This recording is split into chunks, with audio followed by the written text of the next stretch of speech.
Okay guys, very very good morning everyone. जल्दी जल्दी सारे लोग मुझे एक बार ऑडियो वीडियो चेक बता दीजिए कि क्या आपको मेरा ऑडियो, क्या आपको मेरा वीडियो सब कुछ एकदम परफेक्ट है, सब कुछ एकदम बढ़िया है।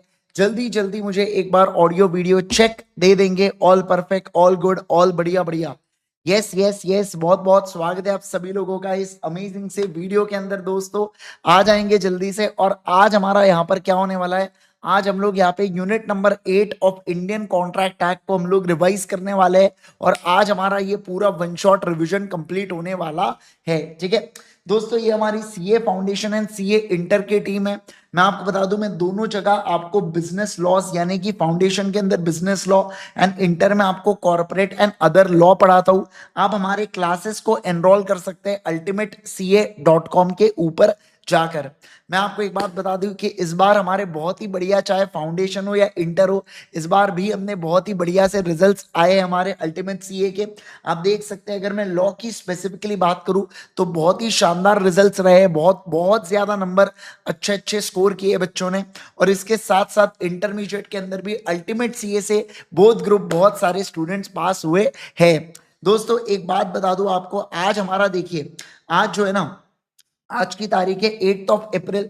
और 8 ऑफ अप्रैल में आज हमको यूनिट नंबर 8 को फिनिश ऑफ करना है।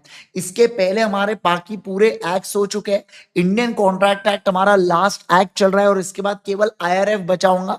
अब आईआरएफ को हम कोई एक्ट नहीं बोल सकते, वो एक जनरल डिस्कशन है, बट ठीक है, उसको हम लोग, हमारा यहाँ पर हम लोग कवर करेंगे कब, 14 अप्रैल को, राइट। इसके अलावा हमारा जो यूनिट नंबर 9 है, ये 10th और 11th को कंप्लीट हो जाएगा। एंड देन फिर 14 अप्रैल को हमारा होने वाला है आईआरएफ। एंड देन उसके साथ पूरी स्पेशल 26 की जो रिवीजन सीरीज है, ये पूरी पूरी समाप्त हो जाती है। Right right right, okay sir. चलिए लेट्स गेट स्टार्टेड मित्रों। मैं अगर बात करूं आप लोगों के साथ, चलो चलो चलो सर आ जाएंगे, तो फटाफट रेडी हो जाइए। यूनिट नंबर 8 को अपने को पूरा पूरा फिनिश ऑफ करना है सर। ज्यादा बड़ा यूनिट नहीं है, छोटा सा यूनिट है, मात्र 4 पन्नों का यूनिट है। और अपने को ये चारों पन्ने को एकदम बढ़िया से अच्छे से अंडरस्टैंडिंग लेते हुए चलना है। एक क्वेश्चन इस यूनिट में से बिल्कुल बिल्कुल पक्का बनता है। अब वो कौन से पार्ट से आता है मैं आपको ऑलरेडी बताते हुए चलूंगा। ठीक है, ओके सर। चलिए आइए, सबसे पहले अगर मैं बात करूं बेलमेंट के बारे में, सर ये बेलमेंट का क्या मतलब होता है, what is meant by bailment, क्या होता है आखिर बेलमेंट का मतलब, क्या कहा मैंने, बोलो जल्दी से मुझे, क्या होता है आखिर बेलमेंट का मतलब, जरा बताइए। तो देखो, बेलमेंट का मतलब होता है sir, delivery of goods by one person to another for some particular purpose upon the contract. क्या बोल के रखा है यहाँ पे बताइए, अपॉन द कॉन्ट्रैक्ट, ठीक है ना, upon the contract when the purpose is accomplish will return या otherwise dispose according to the direction given by the person giving them. अब देखो, मैं आपको दो एग्जाम्पल दूंगा, एग्जाम्पल की मदद से आपको इजीली समझ में आ जाएगा कि बेलमेंट का क्या मतलब होता है। ठीक है, आइए देखो, जैसे देखो, मैं अगर बात करूं आपके साथ एग्जाम्पल के लिए, मैं बात करूंगा ललिता के बारे में। सर ये जो ललिता देवी हमारे क्लास में आई है ना बेटा, ये ललिता देवी के पास क्या है बेटा, मान लो गाड़ी है, गाड़ी का नाम है प्लेजर। अब ये जो प्लेजर है ना, ये खराब हो जाती है बेटा गाड़ी। अब ऐसे केस में ललिता का क्या है, ललिता का एग्जाम है। तो ऐसे इसमें ललिता आती है, बाजू में, ललिता के बाजू में मैं रहता हूं, मान लो आईजी सर, है ना, मेरा घर इसके बाजू में ललिता के। ललिता आती है और कहती है, आईजी सर एक काम करो ना, प्लीज आपके पास जो एक्टिवा है ना, वो एक्टिवा प्लीज मुझे दे दो। लग रही है कि नहीं लग रही है एक्टिवा, बोलो जल्दी से मुझे, लग रहा है ना एक्टिवा 6G। तो ऐसे केस के अंदर ललिता कहती है कि सर मेरी है ना प्लीज एग्जाम है, आप ये गाड़ी को मुझे दे दो ना। मुझे एक बात बताइए, मैंने ललिता को गाड़ी यूज करने के लिए दिया ताकि ललिता अपने एग्जाम्स को अपीयर कर पाए। तो क्या मैंने ललिता को गाड़ी बेच दिया क्या, नहीं सर। मैंने ललिता को गाड़ी दिया, ललिता को गाड़ी की डिलीवरी दिया ताकि ललिता इस गाड़ी को लेके जाए और एग्जाम्स दे, और एग्जाम से आने के बाद मुझे गाड़ी को वापस लौटा दे। इसे क्या बोला जाता है सर, इसे बोला जाता है बेलमेंट। क्या बोला जाता है, बोलो जल्दी से, इसे बोला जाता है बेलमेंट। क्या बोला जाता है, बोलो, बेलमेंट इसे कहा जाता है। जहां पे एक पर्सन दूसरे पर्सन को गुड्स देता है फॉर सम पर्टिकुलर पर्पस, और जब वो पर्टिकुलर पर्पस खत्म हो जाए, जब वो पर्टिकुलर पर्पस फिनिश ऑफ हो जाए, तो वो जो गुड्स है ना, वो क्या कर लिए जाते हैं सर, वो गुड्स वापस से रिटर्न आ जाते हैं। जिस भी पर्सन ने उन गुड्स को दिया है उसे हम लोग नाम देते हैं बेलमेंट।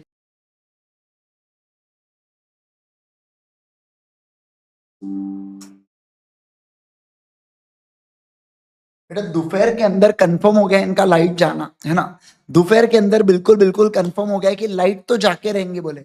जब भी ये नाच पीटे बच्चों का स्पेशल 26 का रिवीजन चलेगा तो हम लाइट डाल देंगे, लाइट गुल कर देंगे बोले, ठीक है। वापस भी आ गई देखो, बहुत ही खतरनाक। चलो आओ, तो देखो मैंने क्या कहा। मैंने ये कहा आप लोगों के साथ, सारे लोग ध्यान दीजिएगा। मैंने ये कहा बेटा आप लोगों के साथ कि सर जब गुड्स होते हैं ना, क्या होता है इसके अंदर, सर बेलमेंट के अंदर गुड्स जो है ना, देखिए गुड्स जो है बेटा उसको एक पर्सन से दूसरे पर्सन को आप डिलीवर करते हो फॉर सम पर्टिकुलर पर्पस, और जैसे ही वो पर्टिकुलर पर्पस खत्म हो जाए गुड्स को वापस कर दिया जाता है। ये एग्जांपल नंबर 1 था। अब मैं बात करूंगा दीपक के बारे में। किसके बारे में बोलो, दीपक के बारे में। मान लो दीपक के पास क्या है बेटा, दीपक के पास हीरो होंडा बाइक है। क्या है बोलो, हीरो होंडा बाइक है। अब क्या होता है, दीपक की ये जो गाड़ी है ना, ये दीपक की गाड़ी पंचर हो जाती है। क्या हो जाती है बोलो, पंचर हो जाती है। अब दीपक क्या करता है, दीपक इस गाड़ी को पंचर मैन को, पीएम को दे के आता है। फिर दीपक बाद में पंचर मैन गाड़ी को रिपेयर कर देता है, और दीपक उसके पास से क्या लेके आता है बेटा, गाड़ी लेके आता है, और उसको मान लो 100 रुपए दे देता है। मतलब ऑब्वियस सी बात है, पंचर रिपेयर किया तो पैसा तो देना पड़ेगा ना, तो उसको 100 रुपए और 100 रुपए दे देता है, और क्या करता है, और उससे गाड़ी ले लेता है। अब ऐसे केस में ये भी जो हुआ ना, इसे भी हम लोग बेलमेंट कहते हैं। क्या बोलते हैं बोलो जल्दी से, सर इसे भी बेलमेंट बोला जाता है। सभी लोग बोलेंगे क्या बोला जाता है, सर इसे भी बेलमेंट बोला जाता है। समझिए क्या बात को, यस सर। तो हमने ये कहा सर, बेलमेंट का मतलब होता है जब कोई एक पर्सन दूसरे व्यक्ति को गुड्स हैंड ओवर करता है, और वो गुड्स हैंड ओवर करता है फॉर सम पर्टिकुलर पर्पस। जैसे ललिता को अपन ने दिया था यहाँ पर गुड्स, वो एग्जाम दे पाए, और यहाँ पर सेकेंड केस में दीपक ने गुड्स को दिया ताकि वो पंचर को रिपेयर कर पाए, ठीक है ना। तो इसको बेलमेंट कहा जाता है। ओके सर, अब देखो पार्टीज टू बेलमेंट, दो प्रकार की पार्टीज होती है बेलमेंट की। एक तो बेटा होती है बेलर, और दूसरा होता है बेली। बेलर का मतलब होता है जो व्यक्ति गुड्स को डिलीवर कर रहा है उसे बेलर बोला जाता है, और जिस व्यक्ति को गुड्स दिए जा रहे हैं उसे बेली बोला जाता है। मुझे बताइए बेलर कौन होगा, दीपक होगा सर बेलर। दीपक क्या होगा बोलो, बेलर। और बेली कौन होगा, पंचर मैन। बेली यहां पर रहने वाला है, ठीक है सर। अब देखिए, अब अगर हम लोग बात करें टाइप्स ऑफ बेलमेंट के बारे में, तो on the basis of benefit के बारे में बात करूं तो देखो, for the exclusive benefit of the baler, जैसे फॉर एग्जांपल वो जो पंचर मैन है ना, वो दीपक का दोस्त है एग्जाम्पल के लिए, तो दीपक को फ्री में बेटा पंचर रिपेयर करके दे देता है। तो मैं बोलूंगा दीपक ने जो गाड़ी दिया उसका बेनिफिट सिर्फ और सिर्फ दीपक को मिला। कभी कभार एक्सक्लूसिव बेनिफिट ऑफ बेली भी हो सकता है, जैसे ललिता मेरे से गाड़ी लेके गए, मैं चिंदीगिरी करूंगा क्या, 20 रुपए लाओ पेट्रोल के, ऐसा बोलूंगा क्या बेटा, नहीं बोलूंगा। तो इसमें फायदा किसका हुआ, ललिता का हुआ, तो इसे बोला जाता है एक्सक्लूसिव बेनिफिट ऑफ बेली। और कभी कभार maximum of time mutual benefit of bailor and bailee के लिए होता है, जैसे कि दीपक ने 100 रुपए दिए पंचर मैन को, और पंचर मैन ने बेटा पंचर रिपेयर करके दिया, यानी कि बेलर का भी फायदा और बेली का भी फायदा। क्या कहा मैंने बोलो, बेलर का भी फायदा और बेली का भी फायदा। समझे क्या बात को, दोनों का फायदा फायदा, दोनों का फायदा फायदा। तो ऐसा कॉन्ट्रैक्ट जिसके अंदर दोनों का फायदा फायदा होता है उन्हें बोला जाता है म्यूचुअल बेनिफिट। क्या बोला जाता है बोलो जल्दी से, उन्हें बोला जाता है म्यूचुअल बेनिफिट। समझे क्या आप बात को, है ना, यस सर। ओके, अब देखो सर, अब हम लोग बात करेंगे on the basis of reward के बारे में। Sir on the basis of reward bailment को दो कैटेगरीज में हम लोग डिवाइड कर सकते हैं। एक होता है ग्रेटिट्यूअस बेलमेंट। ग्रेटिट्यूअस का मतलब होता है वॉलेंटरी बेलमेंट। वॉलेंटरी बेलमेंट के अंदर आपको बदले में पैसा मिलता है, क्या रेम्यूनरेशन, गेन कुछ होता है क्या, नहीं। जैसे ललिता के केस में मैंने गाड़ी दिया पर मुझे बदले में कुछ नहीं मिला, तो इसे बोला जाता है ग्रेटिट्यूअस बेलमेंट। क्या बोला जाता है बोलो, ग्रेटिट्यूअस बेलमेंट इसे कहा जाता है। तो देखो, when the provider of service does it free of charge, जब एक प्रोवाइडर ऑफ सर्विस इसको फ्री ऑफ चार्ज करता है तो इसे बोला जाता है ग्रेटिट्यूअस बेलमेंट। लेकिन नॉन ग्रेटिट्यूअस का पंचर मैन के केस में, जहां पे दोनों पार्टीज को बेनिफिट मिलता है, जैसे अपने केस में क्या हुआ था, बेनिफिट पंचर मैन को 100 रुपए का मिला था, और दीपक को क्या हुआ, पंचर रिपेयर करके मिल गया, उसका बेनिफिट मिला। तो यहां पर इसे बोला जाता है नॉन ग्रेटिट्यूअस बेलमेंट। क्या बोला जाता है बोलो जल्दी से, नॉन ग्रेटिट्यूअस बेलमेंट। क्या बोला जाता है बोलो बच्चे, नॉन ग्रेटिट्यूअस बेलमेंट। क्या आपको बातें समझ में आई क्या, जल्दी जल्दी बोलेंगे मुझे, क्या आपको ये बातें समझ में आई क्या, फटाफट फटाफट बोलो। यस सर, ठीक है। आइए, तो मैंने क्या कहा, मैंने सर यहाँ पर बेलमेंट के बारे में बताया, मैंने पार्टीज टू बेलमेंट के बारे में बताया, फिर मैंने टाइप्स ऑफ बेलमेंट के बारे में बताया, और अब मैं यहाँ पे आपको बताने जा रहा हूं असेंशियल्स रिगार्डिंग बेलमेंट के बारे में। मतलब सर बेलमेंट के क्या क्या असेंशियल्स है, अब मैं आपको इन टॉपिक्स को पढ़ाने जा रहा हूं। सारे लोगों का मुझे ध्यान चाहिए एकदम बढ़िया से, ठीक है ना, एकदम अच्छे से फोकस करना बेटा, किसके ऊपर, इन टॉपिक्स के ऊपर, इन पॉइंट्स के ऊपर ध्यान दीजिए। यहाँ पे क्या सर, सर सबसे पहले असेंशियल ऑफ बेलमेंट क्या है, पहली बात तो ये कॉन्ट्रैक्ट है। सर ये एक्सप्रेस कॉन्ट्रैक्ट भी हो सकता है, ये इंप्लाइड कॉन्ट्रैक्ट भी हो सकता है, पर ये एक कॉन्ट्रैक्ट है, मतलब ऑफर और उसका एक्सेप्टेंस होना चाहिए सर। बस एक बात ध्यान रखना कि कॉन्ट्रैक्ट ऑफ बेलमेंट के लिए consideration is not an important point. ये अपन लोगों ने नो कंसिडरेशन नो कॉन्ट्रैक्ट वाले यूनिट नंबर 2 में भी पढ़ा था, बेलमेंट वाला पॉइंट पढ़ा था। क्योंकि देखो ना, कौन से टाइप ऑफ बेलमेंट में कंसिडरेशन की जरूरत नहीं है। ग्रेटिट्यूअस बेलमेंट के केस में कंसिडरेशन की कोई नीड नहीं है, कंसिडरेशन की कोई जरूरत नहीं है। समझ रहे क्या आप बात को, है ना। इसलिए sir consideration may not be necessary, मतलब ऐसा जरूरी नहीं है कि आपका क्या होना चाहिए सर, कॉन्ट्रैक्ट के अंदर कंसिडरेशन होना चाहिए। ओके, अगला सर सेकेंड वाला पॉइंट कहता है delivery of goods. Second point क्या कहता है, बोलो, डिलीवरी ऑफ गुड्स। सर ये डिलीवरी ऑफ गुड्स क्या कहता है, इसका मतलब है कि बेलमेंट जो है ना, ये केवल और केवल मूवेबल गुड्स के अंदर हो सकता है। क्या कहा मैंने, बोलो, बेलमेंट जो है ना, ये केवल और केवल मूवेबल गुड्स में हो सकता है। क्या ये इमूवेबल गुड्स या मनी का हो सकता है क्या, नहीं सर, नहीं हो सकता है। Bailment is possible only and only of movable goods, इस बात का ध्यान रखना। मतलब सर अगर कोई इमूवेबल प्रॉपर्टी है तो उसका कभी बेलमेंट नहीं हो सकता। मैं ये नहीं बोल सकता मेरे घर की जमीन खाली पड़ी है, तुम इस पर खेती कर लो और मुझे रेंट देना, ये बेलमेंट नहीं होता है। मूवेबल गुड्स का हमेशा बेलमेंट होता है, क्योंकि एक पर्सन से दूसरे पर्सन को गुड्स डिलीवर किया जाता है फॉर सम पर्टिकुलर पर्पस। तो मूवेबल गुड्स में ही डिलीवरी पॉसिबल है, इमूवेबल गुड्स में तो डिलीवरी पॉसिबल ही नहीं है। और मनी तो ट्रांजैक्शन को फैसिलिटेट करने के लिए यूज होता है, मनी तो गुड्स के डेफिनेशन के अंदर ही नहीं आता। ये सोगा में भी अपन ने पढ़ा हुआ है, ठीक है, यस। अब देखो डिलीवरी जो होती है गुड्स की, ये दो प्रकार की होती है। एक एक्चुअल डिलीवरी होती है, जैसे फॉर एग्जांपल मैंने ये मिट्टी का ग्लास आपको दे दिया बेटा, तो इसे एक्चुअल डिलीवरी कहा जाता है।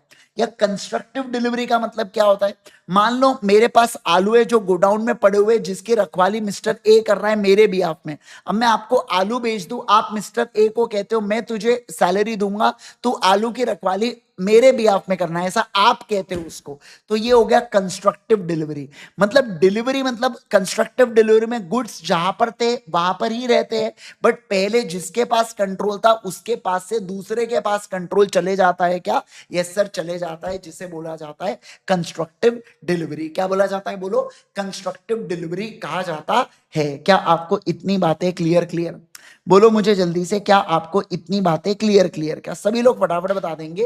पहला पॉइंट अपन ने कहा कॉन्ट्रैक्ट, जिसमें पढ़ा कि कंसिडरेशन आवश्यकता नहीं होती है।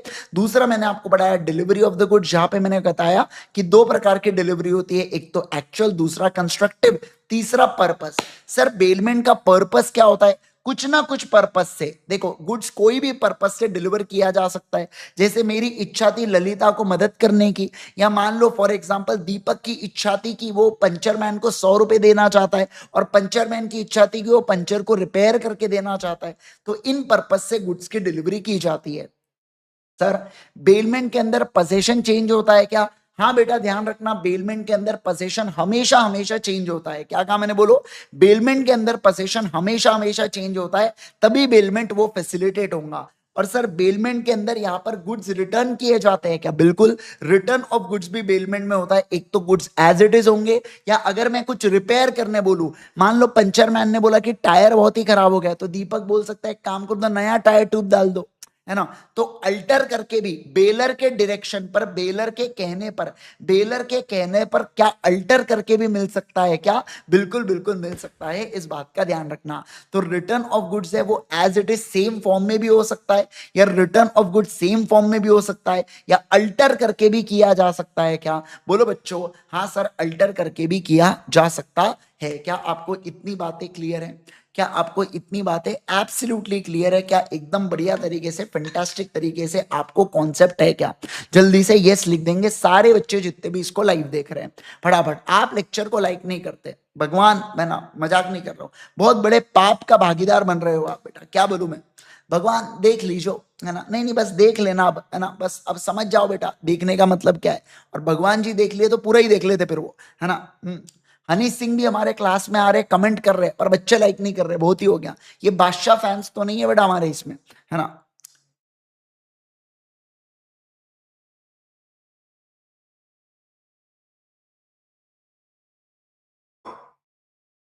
चलिए सर, आओ। जितनी करो प्रसाद उतनी कमी है बेटा, है ना? फिर भी डेली 3 तो करना ही चाहिए आपने। 3 क्वेश्चंस तो बेयर मिनिमम करना, मतलब गिरे से गिरे हालत में किसी भी बच्चे ने 3 क्वेश्चन तो प्रैक्टिस करना ही चाहिए डेली, ठीक है ना? यस, आओ। ओके, चलो चलो चलो सर, आ जाएंगे अगले वाले पॉइंट के ऊपर। सारे लोग फोकस करना।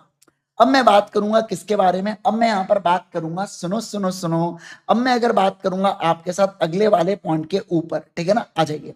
अगला पॉइंट देखिए क्या, ड्यूटीज एंड राइट्स के बारे में हम लोग यहाँ पर बातचीत करेंगे। किसके बारे में बोलेंगे, बोलो जल्दी से? ड्यूटीज, समझना, ड्यूटीज एंड राइट्स के बारे में अब हम लोग यहाँ पर चर्चा करेंगे। देखो, अपने को पढ़ना है ड्यूटीज ऑफ बेलर क्या क्या है, फिर अपने को पढ़ना है ड्यूटीज ऑफ बेली क्या क्या है, फिर अपने को पढ़ना है राइट्स ऑफ बेलर क्या क्या है, और फिर अपने को पढ़ना है राइट्स ऑफ बेली क्या क्या है करके। तो ये पूरे पॉइंटर्स अपने को पढ़ते हुए चलना है, ठीक है? चलो सर, सबसे पहली बार ड्यूटीज का मतलब क्या होता है? ऑब्लिगेशन। इसी का हिंदी में मतलब होता है जिम्मेवारियां। तो एक बेलर की क्या क्या जिम्मेवारियां है उसके बारे में बात करेंगे। सबसे पहला, डिस्क्लोज दी नोन फैक्ट्स। अगर ग्रेटिट्यूअस बेलमेंट है, जैसे ललिता वाला केस है बेटा, तो मुझे अगर गुड्स के अंदर कोई फॉल्ट के बारे में पता है तो मैंने उस गुड्स के फॉल्ट के बारे में ललिता को बताना चाहिए। एग्जाम्पल के लिए, मान लो फॉर एग्जाम्पल मुझे पता है कि जो ब्रेक है ना राइट साइड वाला, वो अच्छे से लगता नहीं है करके, तो मैंने ये बात ललिता को बताना चाहिए क्या? हाँ सर, मैंने ये बात को ललिता को बताना चाहिए, मैंने बोलना चाहिए, ललिता मैं जानता हूं वैसे तो आप गाड़ी को पैर से ही रोकोगी, बट फिर भी मैं आपके जानकारी के लिए बता दूं कि गाड़ी का जो राइट साइड वाला ब्रेक है ना वो हल्का सा लूज है, तो उसको थोड़ा सा जम से प्रेस करना, समझे क्या? तो ये मेरी क्या है बेटा, ये मेरी ड्यूटी हुई। क्या हुई बोलो जल्दी से? ये बेलर की ड्यूटी हुई बेटा, ये उसको बताना ही पड़ेगा क्या? हाँ सर, ये उसको बताना ही पड़ेगा सर। लेकिन अगर नॉन ग्रेटिट्यूअस बेलमेंट है, जैसे फॉर एग्जांपल, एग्जांपल के लिए मैं जूम कार के ऊपर अपनी कार लिस्ट करके रखा हूं बेटा। अब मान लो फॉर एग्जांपल ये जो कौन है, मान लीजिए फॉर एग्जांपल हम लोग बात करेंगे भूवेश के बारे में। ये जो भूवेश है ना, ये भूवेश बेटा कार को बुक करता है, जूम कार के ऊपर कार को बुक करता है। तो अब ये हुआ नॉन ग्रेटिट्यूअस बेलमेंट। तो ऐसे केस में मैं बेटा ध्यान रखना, अगर मैं कोई चीज के लिए अवेयर हूं या मैं कोई चीज के लिए अवेयर नहीं हूं, लेकिन मैं क्या रिस्पॉन्सिबल रहूंगा क्या? हाँ सर, रिस्पॉन्सिबल रहूंगा। जैसे फॉर एग्जांपल कार के जो ब्रेक है ना वो फेल थे बेटा, ये मुझे नहीं पता था। भूवेश बेटा भूवनी के साथ लॉन्ग ड्राइव पे जा रहा था और वो ब्रेक दबाया गलती से और ब्रेक नहीं लगा, उसने कार का हैंडल मुड़ा और कार सीधा बेटा पानी में। मुझे एक बात बताइए, यहां पर भूवेश को जो नुकसान हुआ है, क्या मुझे उस नुकसान की भरपाई करना पड़ेगा क्या? हाँ सर, करना पड़ेगा। ध्यान रखना, एक बहुत ही वाहियात मूवी आई थी बेटा सलमान भाईजान की, जिसका नाम था प्रेम रतन धन पायो करके, है ना? अब समझना बात कि वो मूवी ने धन तो बहुत कमाया था, लेकिन जो अपना रतन, जो अपना चैन छीना था ना, वो खतरनाक था बेटा। बहुत ही वाहियात मूवी, इतनी वाहियात मूवी कभी बननी नहीं चाहिए। उसके बाद भाईजान को बैन कर देना चाहिए था। बट उसके अंदर एक सीन बड़ा जबरदस्त था। उसके अंदर भाईजान क्या करते हैं, वो घोड़े के पीछे वो होता नहीं है क्या, उसके ऊपर वो जा रहे होते, और जानबूझ के वो जो घोड़े वाला है ना, उसके वो जो भी टांगा है उसके नट को है ना ढीला कर दिया जाता है, उसके चक्के को। ये घोड़े वाले को पता था। तो ऐसे केस के अंदर वो घोड़ा वाला क्या रिस्पॉन्सिबल होगा क्या बेटा? भाईजान को जो भी चोट वोट पहुंची उसके लिए, हाँ सर, रिस्पॉन्सिबल होगा। क्या आपको ये बात समझ में आ रही है क्या? बोलो ना मुझे जल्दी से, क्या आपको ये बात समझ में आ रही है क्या? है ना? यस सर, समझ गए क्या बात को? बोलो बोलो बोलो जल्दी से मुझे, है ना? यस, आ जाओ। चलो, ये हुआ पहला वाला पॉइंट। अब देखो, अब हम लोग बात करेंगे सेकंड पॉइंट के बारे में, हम लोग यहाँ पर चर्चा करेंगे, ठीक है? देखो, सेकंड पॉइंट, टू पे नेसेसरी एक्सपेंसेस। अब सवाल बनता है सर, नेसेसरी एक्सपेंसेस कब पे किए जाते हैं? देखो, अगर ग्रेटिट्यूअस बेलमेंट है तो बेलर यहां पर लायबल होगा नेसेसरी और एक्स्ट्रा ऑर्डिनरी एक्सपेंसेस को पे करने के लिए। मतलब क्या, जैसे मैंने अगर फॉर एग्जांपल गाड़ी दिया बेटा, किसको गाड़ी दिया, अपने ललिता को, तो ललिता अगर गाड़ी में पेट्रोल भराएंगी तो मुझे उसको रियम्बर्स करना पड़ेगा, और मान लो गाड़ी पंचर हो गई तो वो भी खर्चा मैं ही बेयर करूंगा, या गाड़ी का इंजन खराब हो गया तो भी खर्चा मैं ही बेयर करूंगा। मतलब ग्रेटिट्यूडस बेलमेंट में नेसेसरी हो या एक्स्ट्रा ऑर्डिनरी एक्सपेंसेस हो, बेयर तो भैया करना पड़ता है बेलर को। किसको? बेलर को। पेट्रोल का खर्चा नेसेसरी एक्सपेंसेस है, और एक्स्ट्रा ऑर्डिनरी मतलब इंजन खराब हो गया तो भी मैं ही बेयर करूंगा। लेकिन अगर नॉन ग्रेटिट्यूडस बेलमेंट है जैसे जूम कार, तो इस केस के अंदर बेटा भूवेश को पेट्रोल भराना पड़ेगा कार के अंदर, मतलब नेसेसरी एक्सपेंसेस भूवेश बेयर करेगा, पर जो एक्स्ट्रा ऑर्डिनरी एक्सपेंसेस है, मान लो इंजन खराब हो गया, ब्रेक खराब हो गया, को भारी भरकम खर्चा हो गया कार पर, तो वो मुझे करना पड़ेगा। क्या? हाँ सर, वो मुझे करना पड़ेगा। क्या आपको ये बात समझ लगा? बोलो ना जल्दी से, हाँ बोलिए बोलिए जल्दी से, क्या आपको ये बात समझ में आई? क्या कर लगा तुम्हारा? है ना, बोलिए फटाफट, है ना। तो मैंने क्या कहा? मैंने ये कहा आपके साथ कि नॉन ग्रेटिट्यूअस बेलमेंट के अंदर जो एक्स्ट्रा ऑर्डिनरी एक्सपेंसेस है ना बेटा, ये कौन बेयर करता है? ये बेयर करता है बेलर। कौन बेयर करता है? बोलो बेलर। कौन बेयर करता है? बोलो बेलर बेयर करता है। चले क्या आगे बढ़े क्या? यस चलिए, अब देखो क्या तीसरा, duty to indemnify bailee for premature termination. इसका मतलब क्या है समझिए। इसका मतलब ये है, मान लो सर भूवेश ने 2 दिन के लिए बेटा गाड़ी किराए पर ली थी मुझसे। भूवेश ने कहा था सर देखो मैं नागपुर आया हूं करके, यहाँ पे भूवेश ही रहती है, मुझे 2 दिन तक गाड़ी आपकी चाहिए, हम मुझे घूमना है, हमें कहीं बाहर घूमने जाना है करके। अब ऐसे केस के अंदर भूवेश ने 2 दिन के लिए बेटा कार मुझसे लिया, मैं 1 दिन बाद ही भूवेश के साथ कॉन्ट्रैक्ट कैंसिल कर देता हूं। बेचारा भूवेश ने जो जो सोचा था बेटा, भूवेश ने सोचा था भूवेशी का बर्थडे मनाऊंगा, कार के डिग्गे में फुग्गे लगाऊंगा, कार की डिक्की खोलेंगी, बलून निकलेंगे। आप समझ रहे बात को? मैंने वो पूरा प्लान ही चौपट कर दिया। भूवेश ने कार को सजाया, मैं कार ही वापस लेके आ जाता हूं, मैं कहता हूं कॉन्ट्रैक्ट टर्मिनेट, बढ़िया मैंने डिक्की खोल के केक काटा। अब आप समझिए बात को, यहां पर मैंने प्री मैच्योर टर्मिनेशन किया। मतलब क्या कि 2 दिन का वादा हुआ था पर 1 दिन में ही कॉन्ट्रैक्ट को कैंसिल किया। तो ऐसे केस के अंदर अगर मैं कॉन्ट्रैक्ट को, समझना, समय से पहले ही कैंसिल कर देता हूं, तो क्या आपको लगता नहीं क्या भूवेश भी समय से पहले ही भूवेश को, है ना, खैर वो बात अलग है, लेकिन सर इसके अंदर भूवेश का जो नुकसान हुआ, भूवेश क्या बोलेंगे, मुझे उस नुकसान का कंपनसेशन चाहिए। मतलब 1 दिन पहले अगर तुमने कॉन्ट्रैक्ट को कैंसिल किया और अगर इसके कारण मुझे कुछ डैमेज हुआ होगा ना, तो वो डैमेज की भरपाई भी कौन करेंगे? आईजी सर आप करोगे। कौन करेगा? बोलो जल्दी से। आईजी सर आप करोगे। ऐसा किसको बोलना पड़ेगा? ऐसा बोलना पड़ेगा बेटा भूवेश को। और भूवेश मुझसे वो डैमेजेस क्लेम कर सकता है, केक का खर्चा, बलून का खर्चा और बाकी डेकोरेशन वगैरह का खर्चा। और सर मुझे बताइए, अगर भूवेश अगले दिन के लिए दूसरी कार बुक करता है, आपने 1000 रुपए में कार दी, भूवेश ने 1200 रुपए में किया, तो 200 रुपए जो एक्स्ट्रा लगे वो भूवेश मुझसे क्लेम कर सकता है। क्या? हाँ सर कर सकता है। अगला next, indemnify any loss sustain by the bailee. Sir मुझे बताइए, अगर बेली को कोई भी नुकसान होता है बेटा, क्या होता है, कोई भी नुकसान होता है, तो मैं उस नुकसान को क्या करके दूंगा? मैं उस नुकसान की भरपाई करा के दूंगा। किसको बेटा? नुकसान की भरपाई करा के दूंगा बेली को।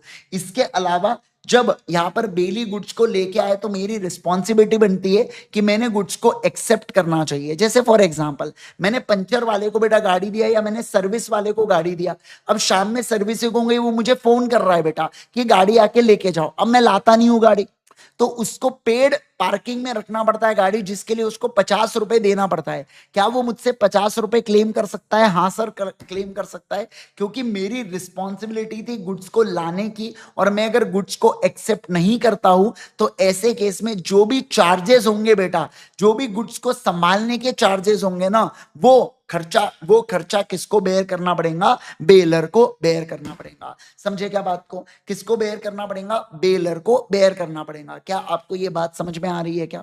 बोलिए मुझे जल्दी से, क्या आपको ये बात समझ में आ रही है क्या? राहुल कह रहा है इतनी मेहनत कौन करता है? भाई राहुल मैं मजाक नहीं कर रहा हूं, 1 नंबर के गेल सप्पे लोग होते हैं भाई। मेरे आजू बाजू मेरा एक बहुत ही अच्छा दोस्त था, मतलब है भी ऐसा, तो उसने किया था, बट मैं बताऊं क्या, फायदा बहुत हुआ था भाई हमको। मतलब क्या हुआ था भाई, जिसके लिए उसने किया उसने तो भाव नहीं डाला, वो तो चले गई बेटा, पर जो उसने इंतजाम बाकी किया था खाने पीने का, उससे बाकी हम 2-3 दोस्तों के मजे बहुत हो गए।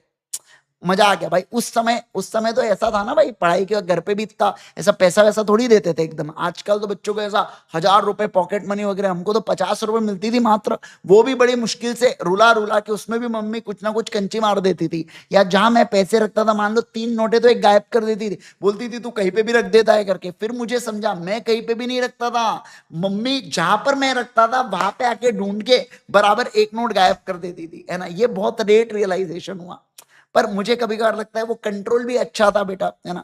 अब आजकल क्या है, ऐसा ही पूरे बिगड़े, है ना, पर क्या करेंगे। तो अब अरे पर मजा आया था भाई उसमें, तो हमने सोचा भी था कि, पर फिर हमको लगा भी यार ये अब 1 साल तो हो गया, अब अगले साल तो नहीं होगा क्योंकि इतना तो टिकेगा नहीं, हमको ऐसा समझ में आ गया था। तो फिर बोला चल दो, एक बार की चांदनी सही, ठीक है। आओ अब देखो अगला, ड्यूटीज ऑफ बेली के बारे में बात करेंगे।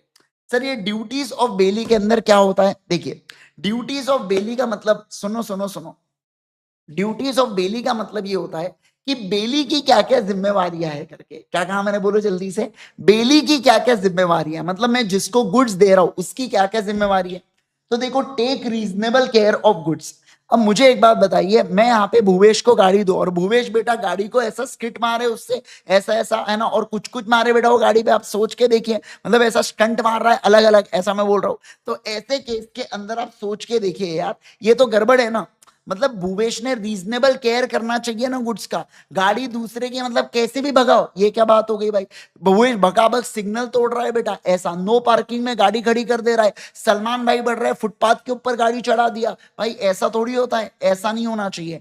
भूवेश ने रीजनेबल केयर करना चाहिए, किसका, गुड्स का, भूवेश ने रीजनेबल ध्यान रखना चाहिए, ऐसा यहां पर लॉ कहता है, ठीक है। दूसरा, not to make inconsistent use of the goods, मतलब क्या, भूवेश ने मुझे बोला था कि सर मैं नागपुर के बाहर नहीं जाऊंगा। भूवेश को जब मैंने ट्रैक किया लोकेशन, तो भूवेश बेटा मुझे पुणे हाईवे पे दिख रहा है। मुझे एक बात बताइए, तुम नागपुर के बाहर नहीं जाओगे और तुम निकल पड़े हो इधर उधर कहीं पर, तो ऐसा थोड़ी चाहिए भैया। गुड्स का आपने जो यूज बोला था, आप उसी यूज के लिए मतलब उसी पर्पस के लिए आप गुड्स का इस्तेमाल करो, भलते ही किसी पर्पस के लिए आप इस्तेमाल करोगे क्या, नहीं।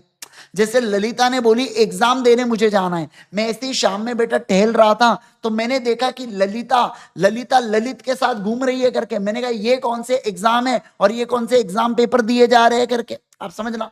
तो ऐसे इसमें इनकंसिस्टेंट यूज ऑफ गुड्स हुआ क्या, हाँ सर हुआ ना। तो एक बात ध्यान रखना, बेली ऐसा नहीं कर सकता।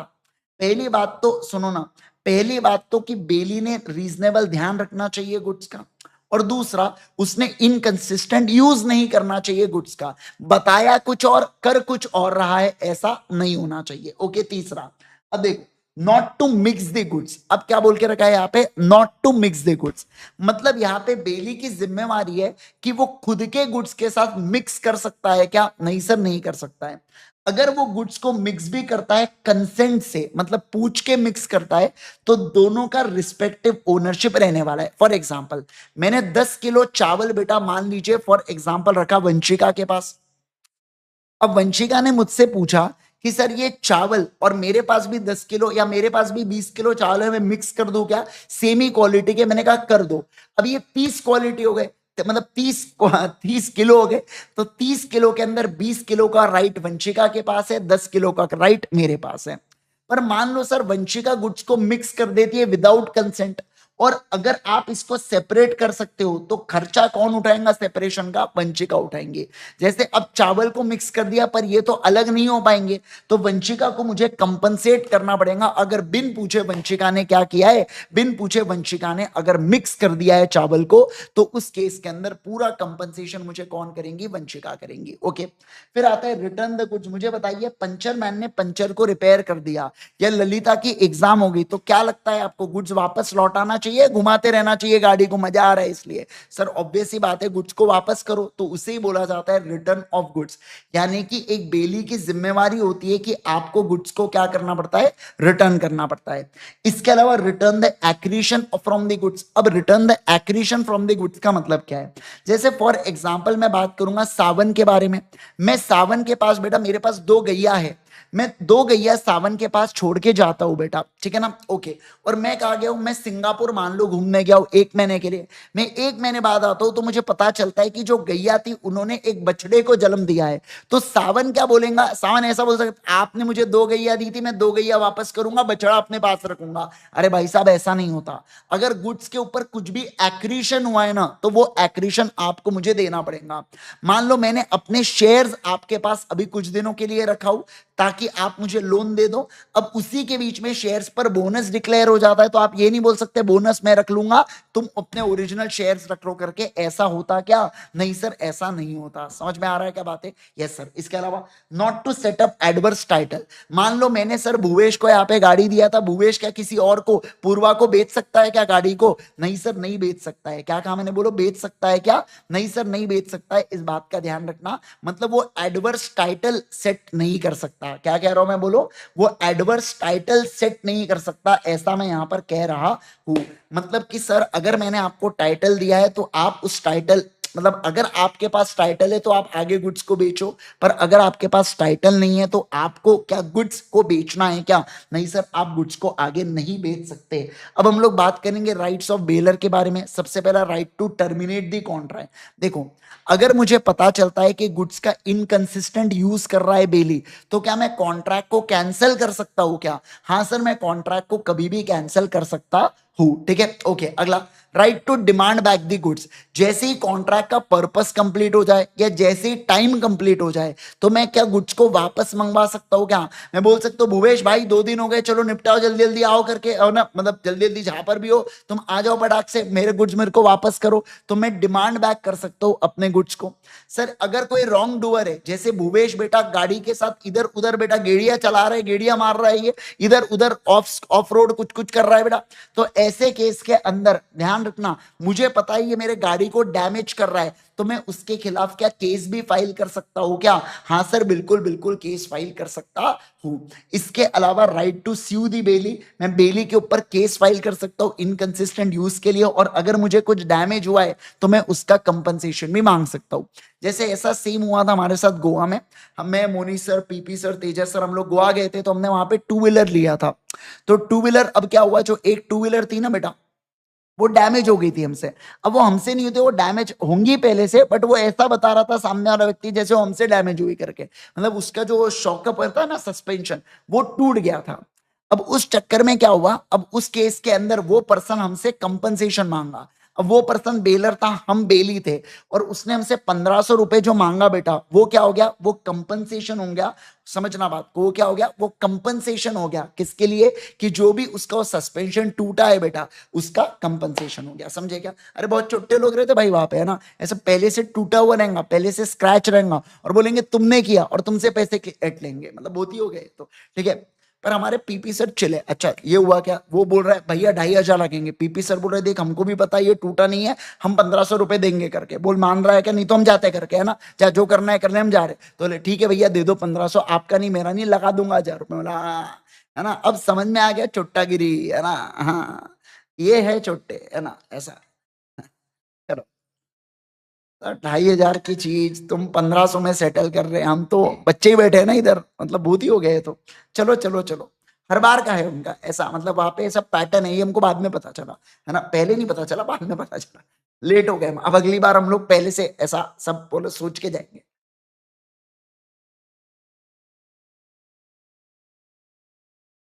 बैचलर पार्टी बढ़िया नहीं बेटा, फैमिली के साथ गए थे। आओ, चलो, हम 4 अगर बाइकें ले रहे हैं बेटा, तो ऑब्वियस सी बात है ना, मतलब फैमिली के साथ ही जाएंगे ना, क्या 4 अकेले अकेले पर्सन के लिए एक एक बाइक लेंगे क्या? वाह रे वाह, नासपीटे। आओ, चलो, देखो, अब अगर मैं बात करूं आपके साथ, अब मैं राइट्स ऑफ बेली के बारे में बात करूंगा। आइए आगे बढ़ेंगे, ध्यान दीजिए। सर एक बेली के क्या क्या अधिकार होते हैं? सर बेली के अधिकार होते हैं, सबसे पहला, right to deliver the goods to any of the joint owner. मतलब अगर मान लो फॉर एग्जांपल एक गुड्स के 2 ओनर है, तो बेली दोनों में से किसी भी ओनर को गुड्स दे सकता है क्या? बिल्कुल बिल्कुल। दूसरा, राइट टू इंडेमनिटी। अगर सर बेली का कुछ भी खर्चा हुआ है, जैसे अगर मान लो ग्रेटिट्यूअस बेलमेंट है बेटा, तो नेसेसरी या एक्स्ट्रॉर्डनरी एक्सपेंसेस हुआ है, तो क्लेम मांग सकता है। और अगर मान लो नॉन ग्रेटिट्यूअस बेलमेंट है और एक्स्ट्रा ऑर्डिनरी एक्सपेंसेस हुए तो अगेन वो क्लेम मांग सकता है क्या? बिल्कुल बिल्कुल मांग सकता है। इसके अलावा right to claim compensation in case of faulty goods, अगर गुड्स फॉल्टी रहे जिसके कारण उसको डैमेज हुआ तो अगेन वो कंपनसेशन मांग सकता है। सर नेसेसरी एक्सपेंसेस भी मांग सकता है, जस्ट मैंने आपको बताया। सर मान लो मेरे पास कोई गुड्स है, जैसे भूवेश को मैंने गाड़ी दिया बेटा, अब क्या होता है, अब एमबी सर जाके भूवेश को बोलते हैं ये गाड़ी मेरी है, मेरी गाड़ी मुझे लौटा करके। अब भूवेश कंफ्यूज हो गया कि ये गाड़ी आईजी सर की है या ये गाड़ी एमबी सर की है करके। समझे क्या बात? कोई किसकी गाड़ी है, भूवेश कंफ्यूज हो गया।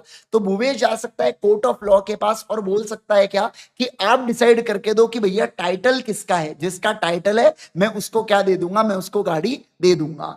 इसके अलावा right of a particular lien, right of a particular lien का मतलब क्या होता है कि जो, अगर समझना, जब तक बेटा बेली को अपना कंपनसेशन या पैसा नहीं मिल जाता वो लीन को एक्सरसाइज कर सकता है। वो ऐसा बोल सकता है कि इस गुड्स के ऊपर मैं क्या करके रखूंगा, कब्जा जमा के रखूंगा। क्या करके रखूंगा बोलो? गुड्स के ऊपर मैं कब्जा जमा के रखूंगा, ऐसा वो बोल सकता है।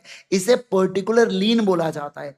और सर यहाँ पे जनरल लीन का भी राइट आता है यहाँ पर कि अगर पर्टिकुलर लीन नहीं होता है तो जनरल लीन को भी एक्सरसाइज कुछ केसेस के अंदर कर सकता है, जो यहाँ पर आपको आने वाला है पर्टिकुलर लीन और जनरल लीन के केस में। ठीक है, आ जाओ सर, आओ ध्यान देंगे, फोकस करेंगे, सारे के सारे लोग ध्यान दीजिए। अब देखो अगला क्या सर, अब मैं बात करूंगा टर्मिनेशन ऑफ बेलमेंट के बारे में। किसके बारे में पढ़ूंगा बोलो जल्दी से? टर्मिनेशन ऑफ बेलमेंट के बारे में मैं आपको यहां पर बताने जा रहा हूं। एकदम बढ़िया से ध्यान देंगे, एकदम अच्छे से फोकस करना। इसके लोफी प्लीज स्पैम मत कीजिए। आप वीडियो के एंड में जाएंगे ना तो मैं आपको बता दूंगा, वीडियो के आखिरी तक बने रहिए, मैं बता दूंगा नोट्स कहाँ मिलेंगे। फिर भी ज्यादा ही गाइए तो ये यहाँ पे मिलेंगे IGSir.in के ऊपर। चार्ट बुक अवेलेबल है, आप चार्ट बुक को वहां से ले सकते हैं। ठीक है, चलो आओ, आ जाओ, अब ध्यान दो। अब हम लोग बात करेंगे कैसे, सारे लोग ध्यान दीजिएगा।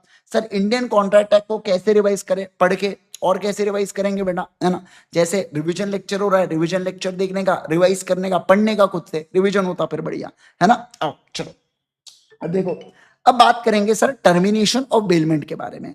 किसके बारे में बोलो बोलो बच्चों? टर्मिनेशन ऑफ बेलमेंट के बारे में। सारे के सारे लोग एकदम बढ़िया से ध्यान दीजिएगा, फोकस करना, एकदम अच्छे से सुनना सुनना सुनना सुनना। देखो पहला, सबसे पहला है expiry of the stipulated period. Termination का मतलब क्या होता है? टर्मिनेशन का मतलब होता है कैंसलेशन।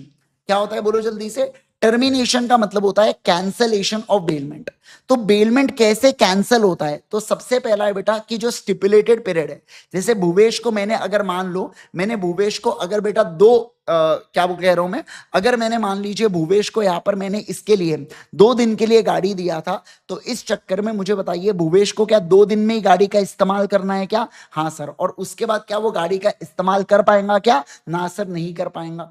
क्या आपको बात समझ में आ रही है? तो इसका मतलब इसे बोला जाता है expiry of this stipulated period, यानी कि 2 दिन के अंदर गाड़ी का यहाँ पर एक्सपायरी जैसे ही कंप्लीट हो गया वो पीरियड, भूवेश को गाड़ी मुझे लौटाना पड़ेगा। अगला, फुलफिलमेंट ऑफ द पर्पस। मैंने सर गाड़ी दिया था यहाँ पर कि जो मेरा ये होके रखा है, पंचर होके रखा है ना, वो पंचर रिपेयर हो जाए। तो जैसे ही पंचर मेरा रिपेयर होगा, क्या गाड़ी मुझे लौटा दी जाएंगी क्या? हाँ सर, गाड़ी मुझे लौटा दी जाएंगी। तीसरा, by notice of the following cases, अगर बेली इनकंसिस्टेंट मैनर में एक्ट करता है, तो अगर सुनना, अगर भूवेश बेटा गाड़ी को इनकंसिस्टेंट मैनर में यूज करता है तो मैं नोटिस दे सकता हूं बेली को, मैं बोल सकता हूं भूवेश को तूने गाड़ी का गलत इस्तेमाल किया है, तू मुझे गाड़ी वापस लौटा।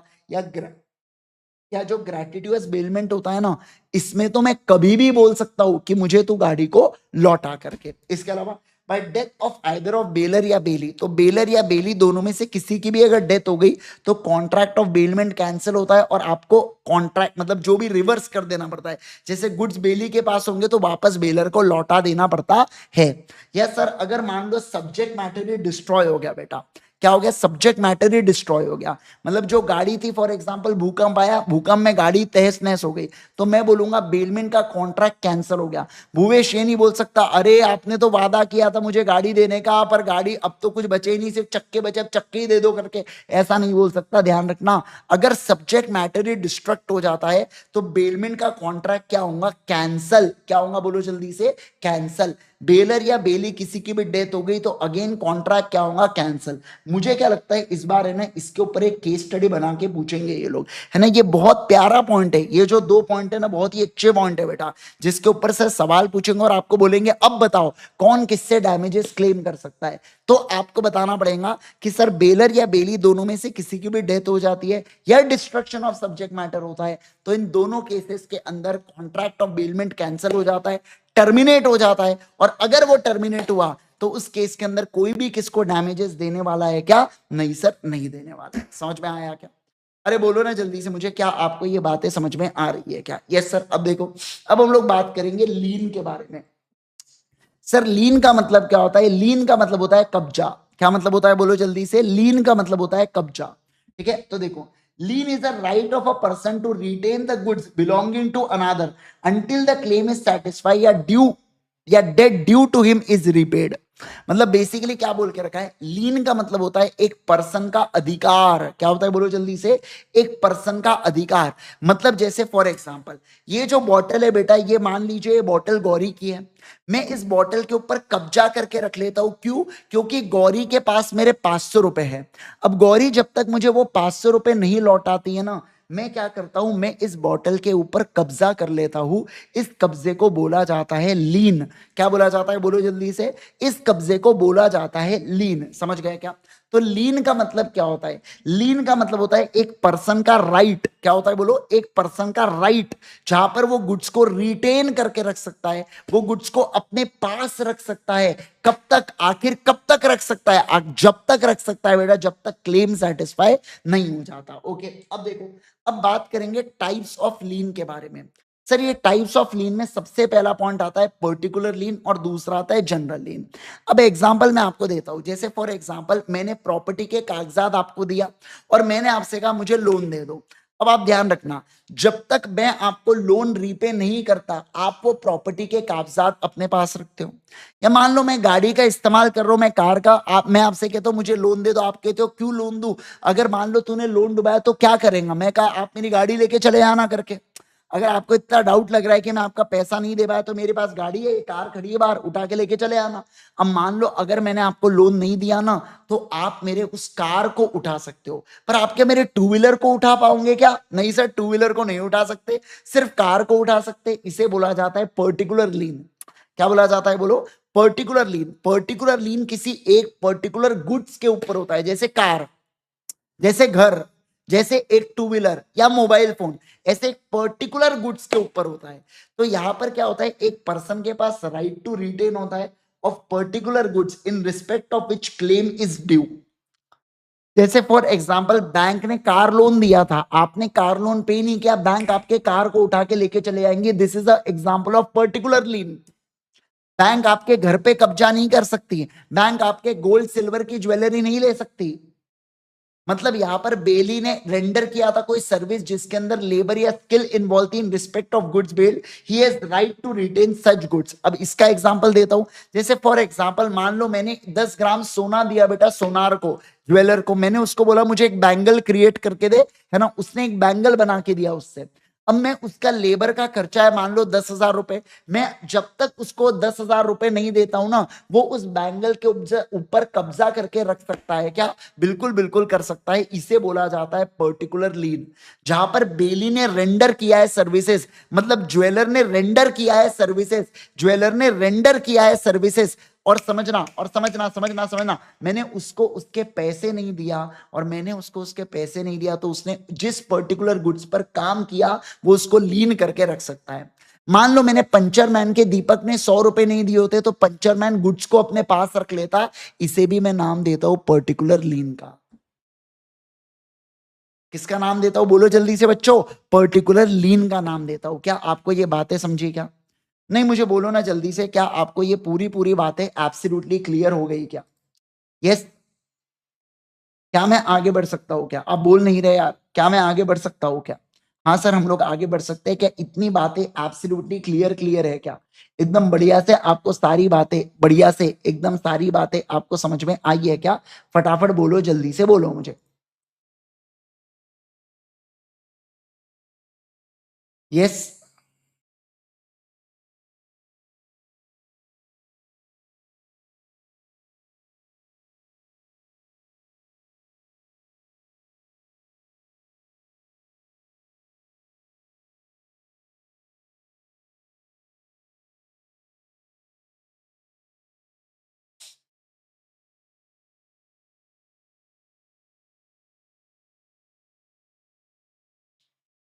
चलो आ जाओ, आगे बढ़े, आओ आओ आओ, सुनो। अब हम लोग चलेंगे अगले वाले पॉइंट के ऊपर, और अगला वाला पॉइंट देखो क्या बोल रहा है। अब हम लोग बात करेंगे किसके बारे में सर? अब हम लोग यहाँ पे बात करेंगे जनरल लीन के बारे में। किसके बारे में बात करेंगे बोलो बच्चों? जनरल लीन के बारे में अब हम लोग यहाँ पर बात करेंगे। सर ये जनरल लीन का मतलब क्या होता है? जनरल लीन का मतलब होता है कि यहाँ पर राइट टू रिटेन गुड्स केवल और केवल डिमांड जो अराइज हो रही है आउट ऑफ द गुड्स उसके लिए नहीं है, but for the general balance of account in favour of certain person. अब मैं आपको कुछ एग्जांपल देके बताता हूं जिससे आपको चीजें क्लियर हो जाएंगी। ठीक है, देखो, सुनो सुनो सुनो। मान लो ये बैंक है और यहाँ पे एक पर्सन है मिस्टर ए। कौन है बोलो? Mister A. अब मिस्टर ए ने क्या किया? मिस्टर ए ने बेटा यहाँ पर मान लो एग्जांपल के लिए गोल्ड दिया अपना। कितना? 1 किलो गोल्ड दिया, ज्यादा हो जाएगा थोड़ा बट ठीक है दिया। अब बैंक ने इसको क्या दिया? बैंक ने इसको लोन दिया 10 लाख रुपए का इस गोल्ड के भरोसे। ऑब्वियस सी बात है, गोल्ड की कीमत ज्यादा है, लोन अभी कम है। फिर इसके बाद बेटा एक लोन 2 आता है। बैंक कहता है कि हम इसके लिए भी गोल्ड को ही गिरवी बनाएंगे करके, ठीक है ना। फिर मान लो लोन 1 पे हो गया, तो अब लोन 2 बचा हुआ है बेटा। अब लोन 2 बचा हुआ है तो क्या गोल्ड वापस कर देंगे? क्या नहीं करेंगे सर। ध्यान रखना है, अगर बैंक जब भी लोन दे और बैंक ऐसे बोले कि इसके ऊपर हम लोग लीन जो है ना वो गोल्ड को बनाते हुए चलेंगे, तो उस केस के अंदर हम लोग क्या बोलेंगे सर? उस केस के अंदर इसको जनरल अकाउंट बैलेंस बोला जाता है। मतलब सर जितना भी लोन ड्यू होगा बैंक के टूवर्ड्स, जब तक पूरा अमाउंट, एक छोटा पाई पाई अमाउंट पे नहीं हो जाता, छोटा से छोटा अमाउंट पे नहीं हो जाता, तब तक क्या हम लोग यहाँ पर गोल्ड वापस करेंगे? क्या नहीं सर, वापस नहीं करेंगे। इसे बोला जाता है जनरल लीन। क्या बोला जाता है बोलो बच्चों?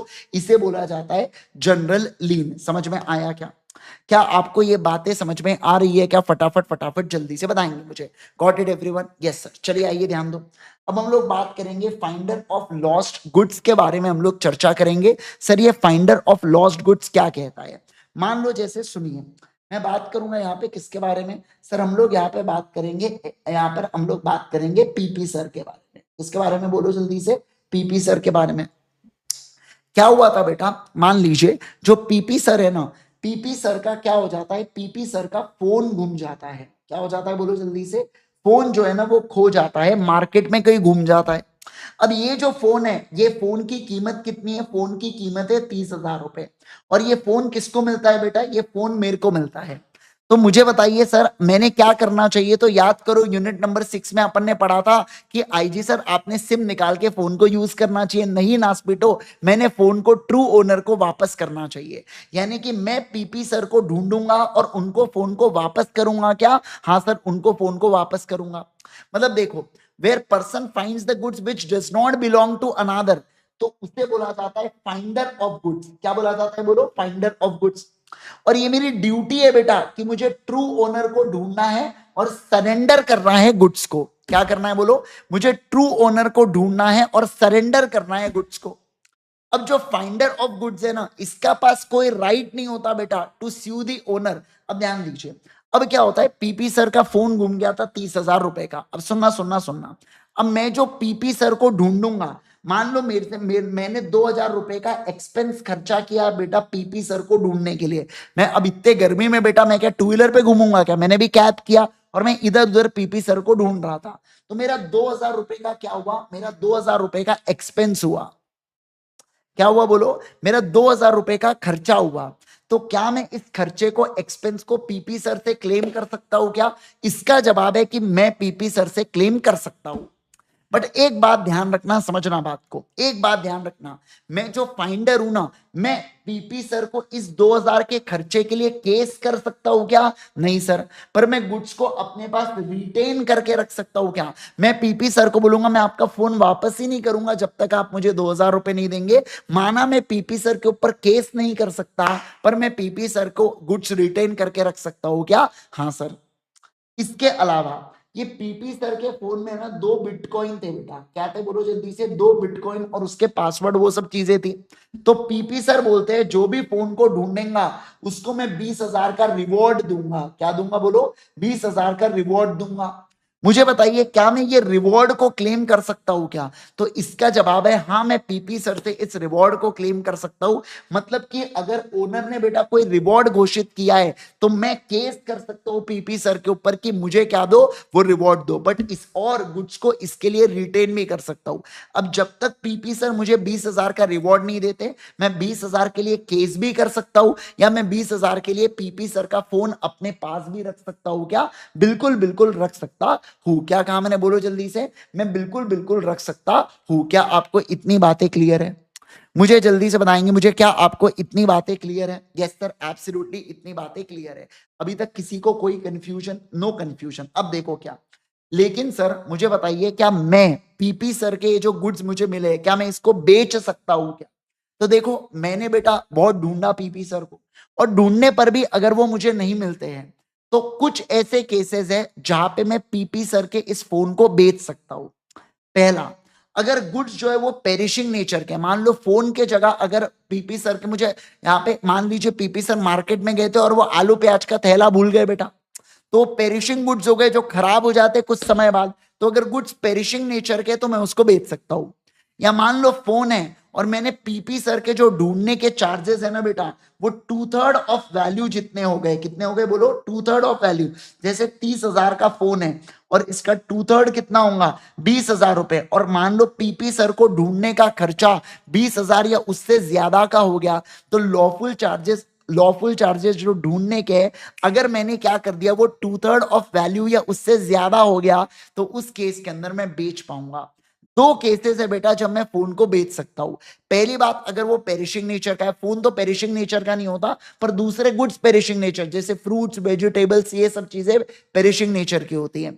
लेकिन अगर पीपी सर को ढूंढने के खर्चा, जिसे लॉफुल चार्जेस बोलते हैं, अगर ये बेटा 2/3 ऑफ वैल्यू से ज्यादा हो गया, तो उस केस के अंदर मैं फोन को बेच के अपना पैसा रिकवर कर सकता हूं। सर फोन को बेच के 30,000 आएंगे तो 20,000 मैं रखूंगा, 10,000 रुपए पीपी सर को दूंगा। समझे क्या? 10,000 रुपए किसको दूंगा? पीपी सर को दूंगा। क्या आपको इतनी बातें क्लियर है? नहीं नहीं बोलो ना मुझे जल्दी से, क्या आपको इतनी बातें क्लियर है? Yes sir. सर अगर आपको रिवॉर्ड की नॉलेज ना हो तो आप नहीं ले सकते ना रिवॉर्ड, वो कैसे ले सकते हैं, है ना? मुझे नॉलेज तो होना चाहिए कि ऑफर किया गया है करके मार्केट में। अगर ऑफर कम्युनिकेट ही नहीं होगा तो मैं कैसे उसको एक्सेप्ट करके रिवॉर्ड को क्लेम कर पाऊंगा, है ना? वो तो मुझे पता होना ही चाहिए। मतलब दैट्स द बेसिक थिंग, है ना? चलो डन है क्या? बोलो बोलो बोलो जल्दी से, डन है क्या? फिर मैं आखिरी पेज के ऊपर चलता हूं और इसके बाद अपना ये चैप्टर भी पूरा पूरा फिनिश ऑफ हो रहा है।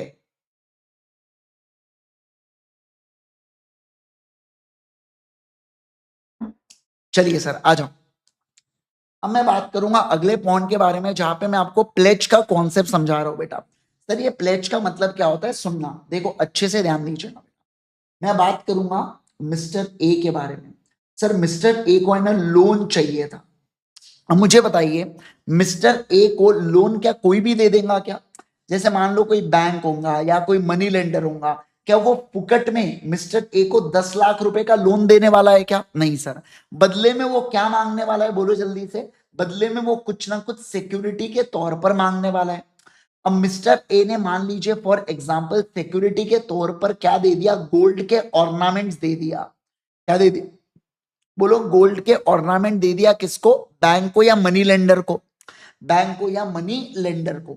तो ऐसे केस के अंदर मैं बोलूंगा कि इस कॉन्सेप्ट को क्या बोला जाता है, इस कॉन्सेप्ट को प्लेज बोला जाता है। क्या बोला जाता है बोलो? प्लेज।